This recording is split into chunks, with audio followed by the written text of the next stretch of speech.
Hello, welcome to TL Physics, and today I'm going to talk about capacitance. So in my previous video I talked about how a capacitor works, and now we're going to look at the maths behind it. So what actually happens is two parallel plates, I put an electric field over them, okay, and they store charge. And this here is a graph that represents how much potential, so basically how strong my electric field is. Okay, so remember, E equals V over D, and how much charge I store.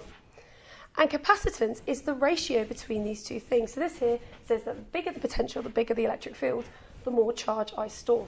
And if I took the gradient of this, I would have a ratio of charge over the potential. So how much charge I store for the potential, okay? And that is the crux of capacitance.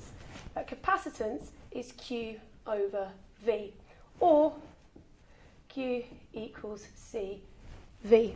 So the ratio between how much charge I store for the amount of potential.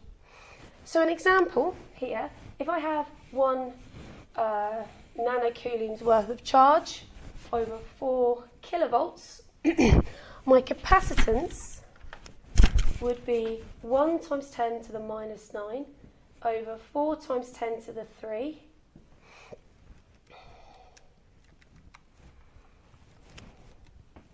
and I have 2.5 times 10 to the minus 13 farads. And this is what this letter F stands for. This is farads. Okay. So this here is the capacitance. This is the basis of capacitance. Okay.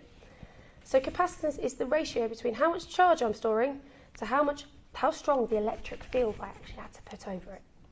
So that is the basic capacitance formula.